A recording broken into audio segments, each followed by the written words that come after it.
Estamos recebendo aqui, o deputado estadual Cícero Magalhães, nosso convidado para discutir um pouco de política. Deputado, obrigado pela presença. Prazer recebê-lo aqui. Obrigado a você. Bom lhe encontrar, Douglas. Bom também reencontrar o senhor.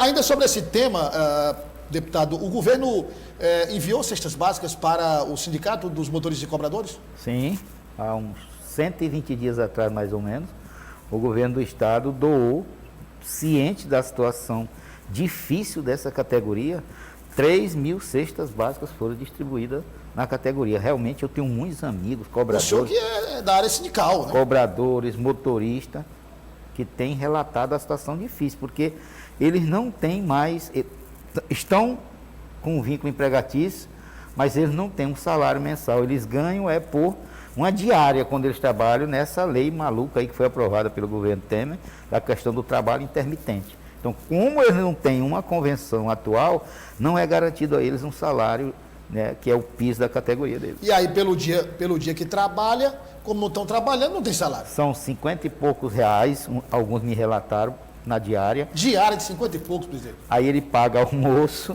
né, paga a ida, paga a volta, e fica 30 e poucos reais. E isso não significa dizer que eles são chamados todos os dias, Douglas. Quer dizer, se chamado todos os dias já era suficiente, imagine não sendo chamado todos os dias. Eu fico pensando aqui. Situação difícil desses trabalhadores. Como é que fica a família em casa? Passando muita necessidade. Muita necessidade. Bom, vamos então falar de política. Deputado, como é que o senhor avalia, até a gente chegar ao evento que aconteceu esse final de semana, eu queria saber do senhor o seguinte, nós recebemos aqui o presidente do PT, Francisco Lima, deputado. Ele falou ali do evento que aconteceria no sábado, e estava no finalzinho da janela ali, aquelas últimas movimentações, e a janela se fechou e nós tivemos a entrada de vários parlamentares, como também a saída de alguns nomes que seriam candidatos pelo PT, foram para Solidariedade, foram para outros partidos. Como é que o senhor faz esse balanço da janela? Como é que foi a janela para o PT?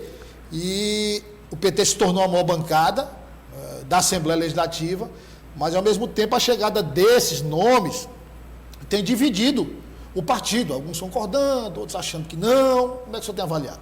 Bom, Douglas, primeiro nós temos que resgatar que o PT tinha desde 2020, 2021, o PT já se organizava para ter a sua chapa, né, de pré-candidatos e candidatas a deputados estaduais e federais. O PT, na chapa estadual, já tinha praticamente, né, já estava sobrando nomes de companheiros que já teriam que ser retirados. Eu mesmo era um dos que, até o começo do ano passado, eu discutia essa história de vir esse grande número de parlamentares já com mandato para dentro do partido. Mas aconteceram muitas coisas do mês de janeiro para cá, que o governador, né, que defendia, é o nosso líder, é o nosso comandante, né, hoje é a governadora Regina, mas o ex-governador, ele, né, com a visão mais ampla, ele já sabia do que muitas coisas iam acontecer e ia pressionar aqui. Por exemplo, PL foi tomado de assalto aí pelo presidente da República. Então, os nossos aliados do PL todos tiveram que sair, né? Uma boa parte foi para o PSD, MDB, outros vieram para o PT. O PTB também, o presidente nacional, disse que não queria papo com a esquerda, muito menos com o PT. Então, teve que... Nerinho e Janaína. Nerinho e Janaína. E teve pessoas também que o caso foi sui generis. Por exemplo, o Firmino Paulo. Firmino Paulo, com o parente ainda vivo, né, ele foi para o palanque de Wellington Dias, né? Então ele já acenou com aquela atitude dele. Então o governador ficou com aquele compromisso de não abandonar. Você está se referindo ao ex-prefeito Firmino Filho? Não, e o Firmino Paulo. E o Firmino Paulo, os dois ainda, então tem um parentesco e tal, mas já tinha manifestado o apoio. Firmino Paulo já garantia o apoio ao governador, onde o governador tivesse, ele estaria. E o Hélio Isaías, que veio do do PP, né? Do progressista, o deputado Hélio. Ocupavam secretaria no governo. Pronto. O Wilson Martins, todo mundo sabe das divergências que eu tive, né? Quando ele era governador, não o cidadão Wilson, mas o governador Wilson. Era do PSB, estava se montando uma federação, não houve federação, então ele terminou vindo para o PT. Em resumo, foi uma discussão, um debate muito interessante dentro do PT, e alguns companheiros acharam que não deveriam ficar. É justo, você vai, Douglas, para onde você acha que é melhor, né, a sua estratégia. O companheiro Paulo Martins, o companheiro Ziza, que saiu também O Ziza foi de última hora, né? Foi. Saiu também o Sérgio Vilela, né, que já foi, inclusive, secretário. Que, aliás, deputado, o Ziza de todos já estava no PT, né? Já estava no PT. Estava. Terminou saindo. O Paulo também era do PT, saiu. O Sérgio Vilela também tinha voltado para o PT e saiu. Então, as coisas hoje já se ajustaram, né? Cada um já sabe com quem vai contar, né, nessa etapa, nessa caminhada que não é fácil, mas todos, né, ficaram em partidos da base que vão estar junto com Regina, Wellington, Rafael e toda essa estratégia aí com o PT, MDB, PSD, PV, PCdoB e Solidariedade. Em relação à projeção do PT, o PT hoje tem, como eu disse, na Assembleia a maior bancada, mas qual é a projeção do partido, deputado, para as eleições? O partido trabalha com a expectativa de eleger quantos parlamentares estaduais? Bom, nós tínhamos uma expectativa, Douglas, de elegermos 13 parlamentares. Era algo real.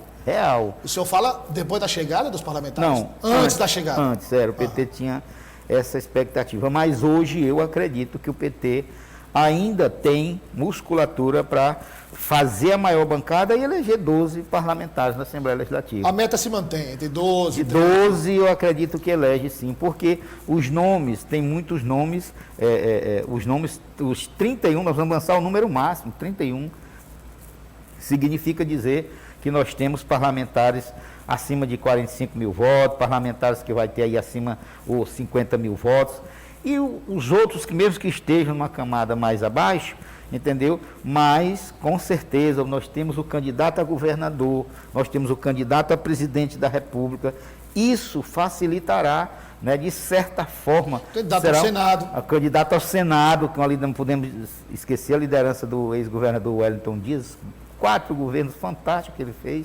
Então, não tenho dúvidas que o Partido dos Trabalhadores elegerá 12 parlamentares da Assembleia Legislativa. Aí, fazendo essa conta, deputado, o vice do pré-candidato Rafael é o presidente da Assembleia, tem visto que é do MDB. O MDB também projeta eleger entre 10 e 11. E aí, se você somar MDB da base e PT, dá o quê? Vamos colocar 11 e colocar 12. Né? Daria 23 deputados, só os dois partidos. Os dois partidos. Você colocar no Solidariedade, aqui colocando por baixo, em relação aos números que cada deputado traz aqui. Considerando a eleição de um do Solidariedade, por exemplo, deputado do Evaldo, 24, né?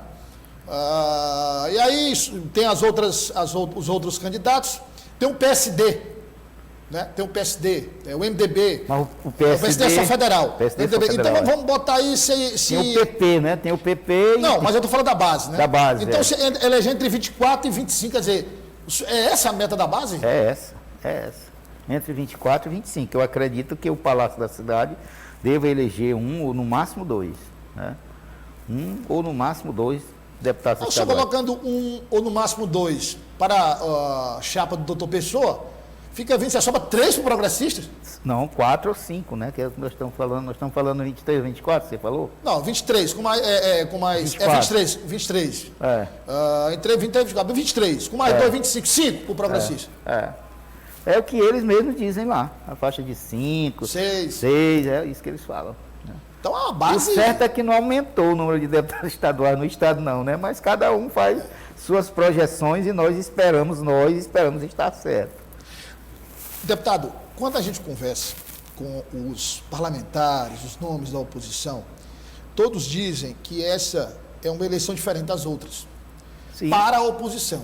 Porque desta vez a oposição está mais competitiva, está com uma estrutura maior, com parlamentares de mandato, com uma chapa formada, com prefeitos, assim como a situação também.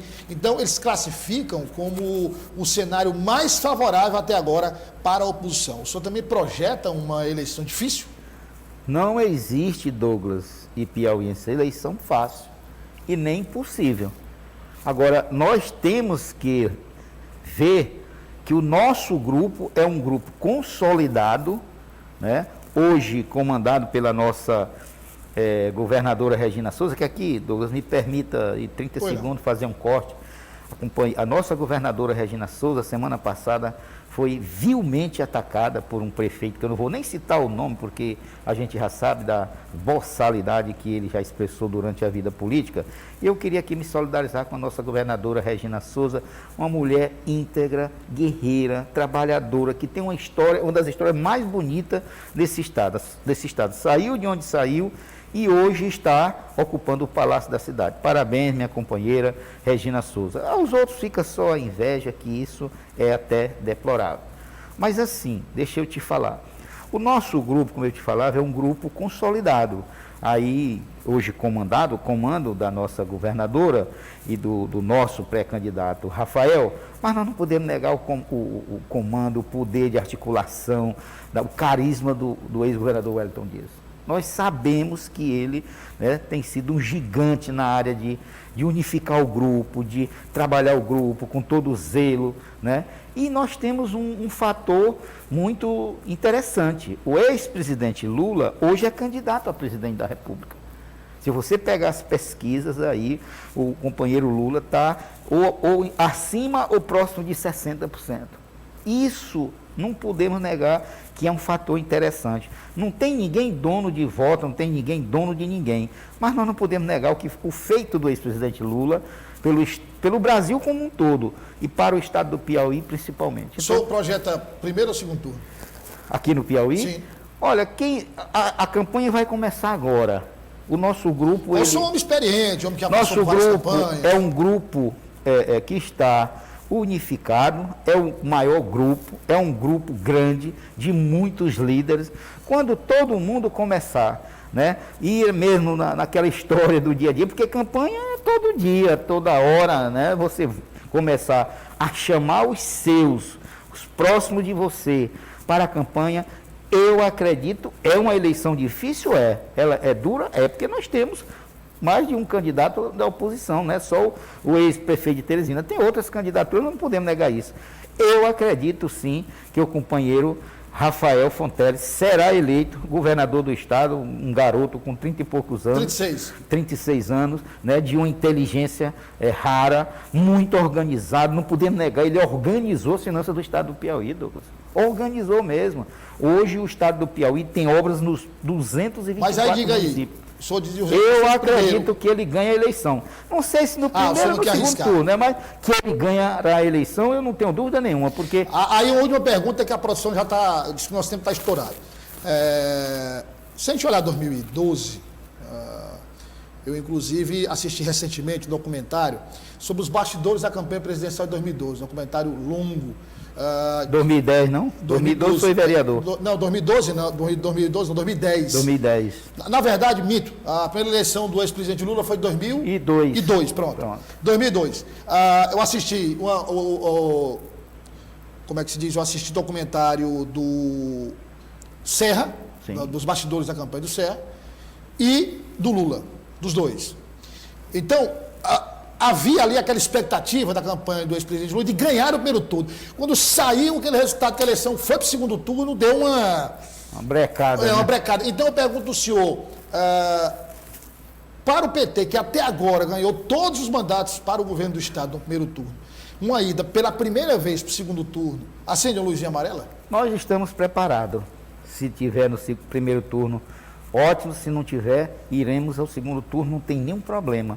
O grupo está unificado, o grupo está consciente, o grupo está preparado para discutir e buscar a eleição do nosso pré-candidato Rafael Fonteles. É uma eleição, já está ganha? Não, nós estamos lutando, é o grupo do Lula no estado do Piauí contra o grupo do Bolsonaro. O Bolsonaro é o presidente da República. Nós sabemos, mesmo ele tendo aí menos de 20% nas pesquisas no estado do Piauí, mas nós sabemos que é um grupo que a gente sabe como é que eles interagem. Então, o grupo do Lula contra o grupo do Bolsonaro. Eu não tenho dúvida que o grupo do Lula vencerá. Obrigado, deputado, pela presença. Um abraço. Dá o senhor mais vezes aqui na cobertura que vai ser histórica do Sistema Dia de Comunicação, com todos os seus veículos, rádio, portal, jornal, TV. para discutir agora as propostas mesmo de cada candidato, discutir a eleição, o que se projeta para os próximos 4 anos. Obrigado. Um abraço. Obrigado, deputado Cícero Magalhães.